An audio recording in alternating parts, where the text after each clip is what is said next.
person up is Mr. Dan Rizzo.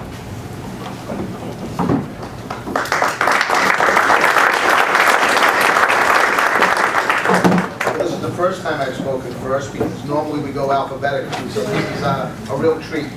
So first off, thank you all of you for being here tonight to hear from all the candidates. As I've said at most of these forums, it's been a privilege for me to campaign alongside some really great candidates. And I think you're all going to have a pretty difficult choice when it comes election day on April 12th. I'll tell you a little bit about myself, a little bit about what I've done, and a little bit about what I hope to do. I'm a father of 2 grown children, have a 3-year-old granddaughter, spent 6 years in the United States Navy. Upon leaving the Navy, I opened up my own business, which still exists today, in the city of Revere in partnership with my brother.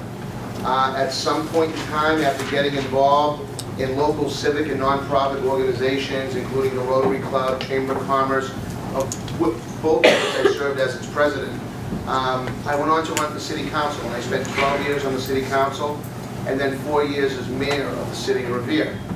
And it really was a tremendous honor and a really great experience for me to deal with our residents in Revere and really try to make a meaningful impact on the lives of everyday people. And I believe we did that. Anecdotally, I want to talk a little bit about my term as mayor, because I think that is where I probably did the most in my public service career. We focused very heavily on public safety. We had a real gang problem when I took over, and back in 2012, we launched a program called Operation Whiplash, which virtually extinguished all gang activity in our city. We got dozens of gang members off the streets, dozens of guns off the street, and areas that were most impacted are now some of the safest areas in the city. And crime in 4 years is down 15%. We added 25% to our overall police department roles, and it has made a real difference. With respect to education, I don't think there's any better tool that we can use as public officials or do a greater good than to give our kids a great chance for success at life. And probably the biggest determining factor of that is a good education. In 2014, Revere High School was named the #1 high school in the entire country, best urban high school, I should say, I'm sorry, best urban high school in the country by the National Center for Urban School Transformation, and that was based on a series of metrics. Our ability to graduate more kids at the highest rate, quite pretty much comparable with a lot of our more affluent suburbs. We were able to send more kids off to 4-year colleges. 85% of our student body now coming out of the city of Revere, which graduated last year, a student body that represented 50 different countries speaking 50 different languages. 85% of our kids went on to 4-year colleges. Absolutely unprecedented. Our dropout rate is under 2%. We're outperforming places like Peabody, Salem, Saugus, and it's because of our commitment to student-centered learning and flipped learning, which really led to a $3 million Nellie Mae grant so that they can learn around New England what Revere is doing to reach these types of successes. As far as job creation, in the last 4 years alone, we've created over 700 jobs. And that's because we understand what it takes and what it means to businesses, to what's important to them when it comes to locating in a community. And part of that stems from public safety. Part of that is so that their employees can give their kids a first-class 21st century education. And speaking of the 21st century, one of the things that I want to be most committed on, there's a lot of things that we'll be committed on with respect to dealing with issues, but transportation is a huge issue. Not just transportation with respect to public transit, but with respect to our roads, sidewalks, and bridges. As a mayor, we rely heavily on Chapter 90 funds, and all of your communities, including the North End, requires on Chapter 90 funds to make sure that your roads, your sidewalks are able to be well maintained and repaired in a timely manner. And unfortunately, the can has been kicked down the road where we now have billions and billions of dollars that would be required to bring us up to where we're supposed to be. So that's going to require real commitments, and a lot of what I've done as mayor, is because we prioritized, and we prioritized in a way that maximized results, and that's what I want to do for you in your state senate should I be elected. I want to be a senator for the whole district. This, as you can see, candidates from around the district, some from Boston, some from Winthrop, in the case of myself, Revere, but we're all going to have to represent the first Suffolk Middlesex district, and I will represent the North End the same way that I would represent Revere or any other city or town in the district, and I respectfully ask for your vote on April 12th. Thank you.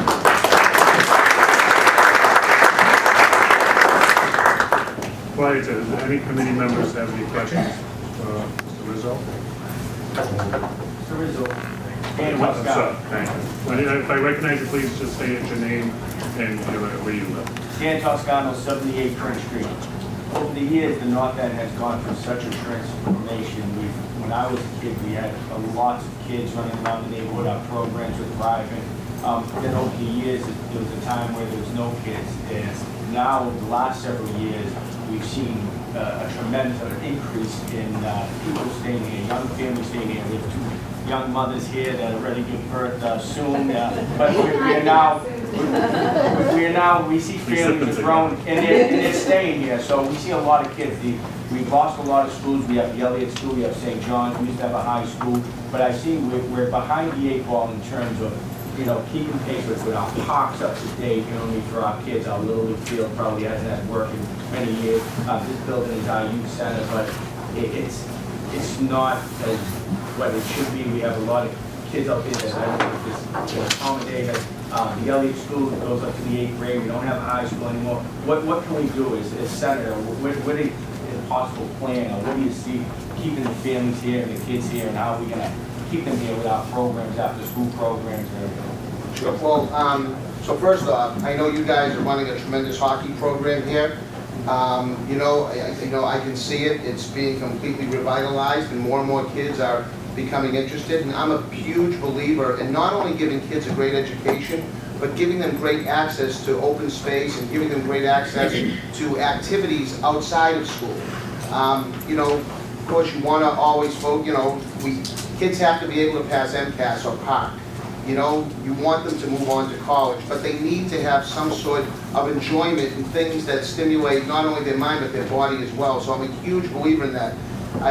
Just anecdotally, just in the last 4 years alone, we currently have 3 new Little League parks being constructed as we speak right now. We invested through grant money $7.5 million on a new stadium complex, a new football stadium, 2 tennis courts, 2 basketball courts, a regulation track, concession stands, locker rooms, things like that, and it's a first-class facility. But it wouldn't have happened had we not started with close to a $2.72 million grant, a Gateway Parks grant.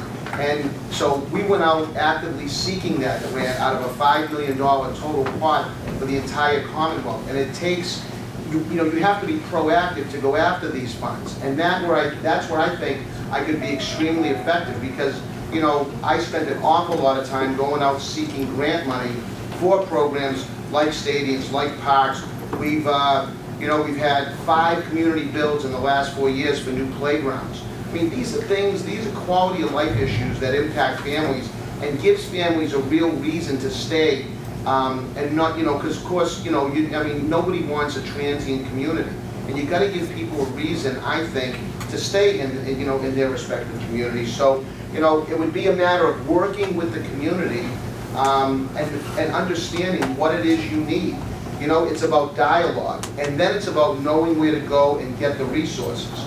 As a legislator representing this district, it would be incumbent upon me to understand what you all need so that I can then go find the funding. Because, Boston is no different than any other city in town, other than it's our state's capital, and it's a much larger city with a much larger budget. But there's still financial pressures that are placed on the community, and everybody's looking for that pot of money, to do their respective projects in their respective neighborhoods. So, as a legislator, I would absolutely want to work with the community And, once I understand what it is that you need, go out and find and access those funds that can help make those type of things become a reality. I hope that answered your question. Oh, thank you. I'm going to probably ask this question of each candidate, Sure. Maxine Gannon. Since you've been all over the district campaigning, throughout the district itself, what do you find in talking with many of the constituents, proposed constituents, that you find yourself, what you hear as what you consider is one of the major problems confronting us in our district? So I'm sure you talk with many people, Right. and I'm just getting, I want to get an idea myself, the sense of what they consider a priority out there in our district. Well, I mean, in a long list of priorities, I think one thing that we're dealing with, and I'm, as sensitive as anybody else is to the opiate problem. I mean, it's a real problem, and I know that we just signed into law some real good legislation that now limits the amount of prescriptions, opiate-based prescriptions, that can be prescribed. But, when you've got, 2/3 of all patients leaving Boston-based hospitals with an opiate-based prescription, and when we're losing 4 lives a day to opiate overdose, and where opiates are now taking over those killed in car accidents across the country by way of overdose fatalities, that is a real problem. And, hopefully nobody in this room has been impacted directly by opiate overdose or opiate addiction that really puts a strain on families. But chances are everybody in this room probably knows a family that's had to deal with it. And that's a real struggle for all of us, because I think we're all recognizing now that addiction is really a disease. I mean, there's people on my committee that, were once very, very good athletes that got hurt, prescribed opiates, and wound up, being addicted and going through life and functioning, but they were functioning addicts, and it was a real struggle for them to get off of it. So that, I have to say, impacts all of our communities, and it's something that, while the legislation is good, it's not just one piece of legislation that's going to solve the problem. It's going to be a real commitment. It's going to be about medicine take-back events where we have people clearing out their own medications so that their children or grandchildren can't access those prescriptions. It's going to be about education at a younger age than we're doing now, so that kids, you've got drug dealers out there now that are giving heroin to 10, 11, and 12-year-old kids just to get them hooked so they become customers. It's absolutely outrageous, and we have to get to these kids at a younger and younger age. So I would say, if you were asking about the number one thing that I hear about in the district, that would probably be it. Thank you. John Perkman, 330 North Street. I'm a member of the neighborhood council, and oftentimes our frequent agenda items regard liquor licensing, whether it's full alcohol use, and then extending operating hours. I'm sure you've seen the mayor's late night task force regarding some of those issues. I'll also add the 55 feet height restrictions we have in the neighborhood. Where do you stand on local control of those items? Do you support that? Do I support local control? I absolutely do. I support, nobody knows communities better than the mayor, the city council, and the representatives of the neighborhoods.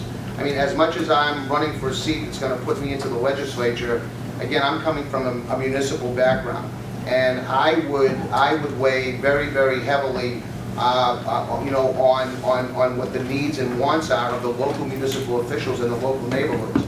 So, and again, some issues aren't so cut and dry, but overall, it's always what's best for that municipality. Municipalities know what they want more so than people sitting in an office on Beacon Hill. Any other questions?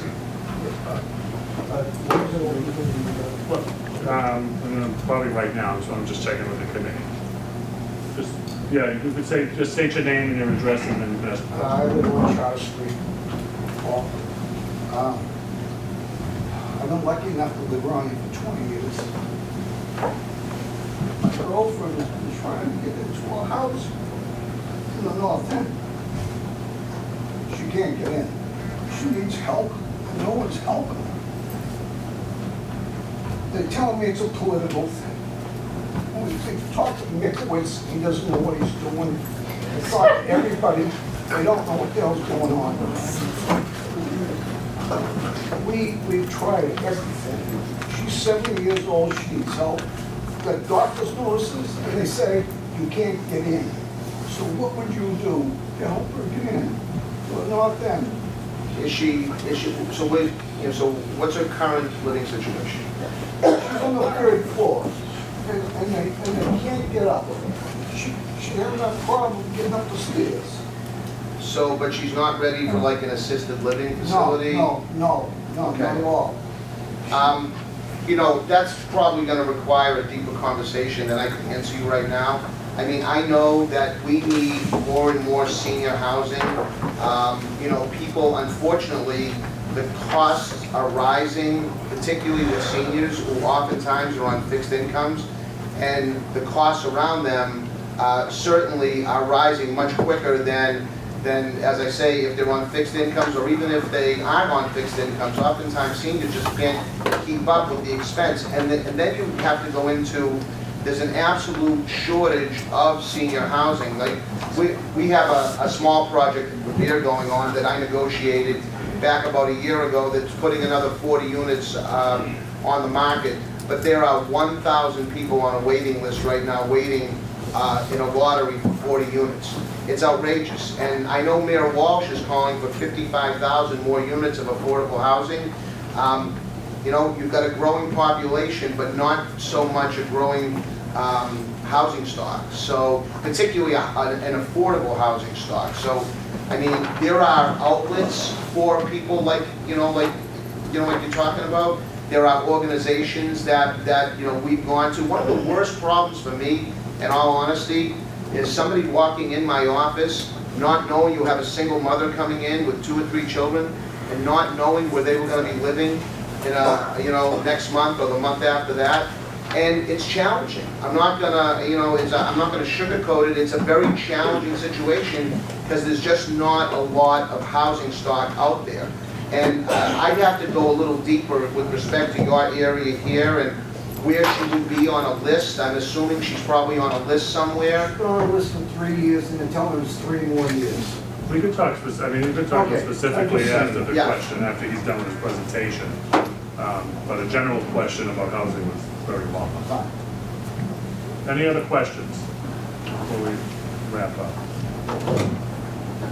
So I just had a question that someone emailed to us earlier. This on charter schools, the cap, briefly, what's your thinking on that? So I am not opposed to charter schools. Charter schools have a place within our public education system. There's no question about it. I was endorsed by the Democrats for education reform because they know that what's always been important to me is, as chairman of the school board in Revere, one of the things that we always came down to and used as our moral compass was what's best for kids. And I was fortunate. We have a great school system, and a lot of public school systems are great, are like great school districts, and the kids are getting good educations. But there are kids in this community right now. I think there's 37,000 kids and their parents who feel as though that they're being underserved in their school districts. And to me, if you want to use your moral compass as to what's best for kids, that's not holding back these 37,000 kids and their families, providing what they think would be a better education for their children. And so now, do I agree with the cap being lifted so that 12 a year are actually put online? No, I don't agree with that. But I do agree that in some of the areas that are not providing that 21st century education that parents expect and that kids deserve, I think that there should be options available to them. Our bell's going to go off in 6 seconds anyway, so I wanted to thank Dan and